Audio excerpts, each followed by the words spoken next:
এই মুহূর্তে আমরা ময়দানে রয়েছি। বাবুলদা কিন্তু ইতিমধ্যেই প্রচারের জন্য কলকাতা থেকে রওনা হয়েছে, মাঝপথে আমরা দাঁড়িয়েছি।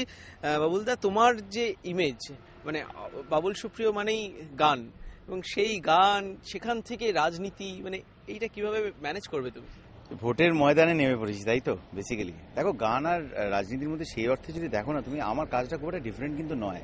এই এই যারা মানুষজন রয়েছে তারা যখন আমায় দেখে কিছু না কিছু গাইতে বলে, কিছু না কিছু ডিমান্ড করে, এবং তাদের মনটা জয় করেই কিন্তু আমায় ফিরতে হয়। কারোর বাড়িতে রাত্রে ডিনার করতে গেলেও খাওয়া দাওয়া হয়ে গেলে দেখি সবাই সোফার ওপর বসে পড়ে কিছু না কিছু আমার থেকে গান শোনার অপেক্ষায়। তো নিশ্চয়ই পাবে, আমি তোমাকে শোনাচ্ছি এক্ষুনি গান, সুন্দর গান মনে পড়ছে। ছোটবেলায় এখানে ময়দানে খেলতাম যখন, গাইতাম।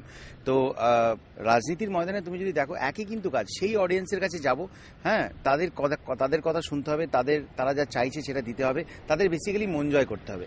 রিকোয়েস্টের ধরনটা চেঞ্জ করে যাবে। কেউ গানের ক্ষেত্রে আমায় বলতো কহনা প্যারা হামতুম ফেরারি মন, রবীন্দ্রসঙ্গীত, লোকগীতি এসব গাও, মান্নাদের একটা গান শোনা দাদা। এখানে হয়তো বলবে যে আমাদের এখানে ইলেকট্রিসিটি নিয়ে এটা করে দাও, এখানে একটা রেলওয়ে স্টেশন হলে ভালো হয়। তো আমি সমন্বয়ের কাজটা করব। আর যেটা মানে একটা গান মনে পড়ছে, দিনের বেলা রাত্রির গান গা যেতেই পারে, যা যা শুনছি আমি। কুছ তো লোগ কহেঙ্গে, আমি ওখানকার লোক নই। লোগো কা কাম হ্যায় कहना, छोड़ो बेकार की बातों में कहीं बीत ना जाए रहना, कुछ तो लोग कहेंगे। আর দেখো ওখানে আমি যেটা বলেছি যে 7টা বিধানসভা কেন্দ্রে 7 জন আলাদা জয়ী প্রার্থী নিশ্চয়ই আছে।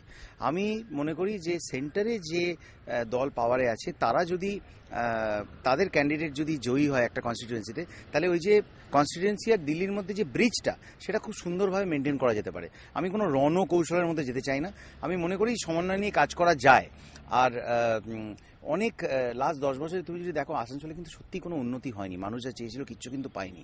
তো আমি ওই নদী হতে চাই না। কেন জানি এই গানটা মনে পড়ে, এই যে নদী যায় সাগরে, কত কথা শুধাই তারে, এত জানে তবু নদী কথা বলে না, কথা বলে না, কেন বলে না, কেন বলে না, এই যে নদী। তো আমি ওই নদী হতে চাই না যে বড় বড় প্রতিশ্রুতি দিয়ে আসানসোল থেকে জিতলাম, তারপরে সাগরে গিয়ে মিশে গেলাম, আর তারপরে সবকিছুই জানি, আমাকে লোকে প্রশ্ন করলো 5 বছর আমার টিকি দেখা গেল। ওটা করতে চাই না। তোমার প্রতিপক্ষের জন্য ছিল বলতে পারি, আমি এটাই বলছি যে নদী হয়ে সাগরে মিলিয়ে যাওয়ার কোনো ইচ্ছে আমার নেই। দেখো, আমি তো রাজনীতির লোক নই, বেশ আনন্দের সঙ্গেই এসেছি, এবং আমি মনে করি যে এটা আমার কিছু কর্মফল সঞ্চয় করা হবে। কিছু মোটিভেশনাল বিজেপি মানুষের সঙ্গে আমার আলাপ হয়েছিল, ইনক্লুডিং বাবা রামদেব। ওনার একটা ওয়ার্ল্ড ওয়াইড একটা ফলোয়িং আছে, একটা কনভিন্সিং পাওয়ার আছে। তো কথা বলে আমার মনে হয়েছিল ওরা আমার থেকে যেটা চাইছে। আমি আজ থেকে 21 বছর আগে এখানেই ক্লাইভ রোডে স্ট্যান্ডার্ড চার্টের চাকরি ছেড়ে রাত্রিবেলা বাবার সঙ্গে ঝগড়া করে গীতাঞ্জলিতে বসে পালিয়ে গেছিলাম বম্বে। তো আজ 21 বছর বাদে ওই সাহসটা আমার এখনো আছে। আমি এখনো সাহসী বাবুল আছি কিনা সেটা আমার দেখার ছিল। আমার মনে হয় যে কাজটা করতে চলেছি সেটা খুব একটা শক্ত নয়। বিরোধীরা বিরোধীদের কাজ করুক, আমি আমার কাজ করি। যদি ব্রিজটা বানাতে পারি তাহলে আসানসোলের মানুষ ডেফিনেটলি উপকৃত হবে, under the CEOship of Narendra Modi.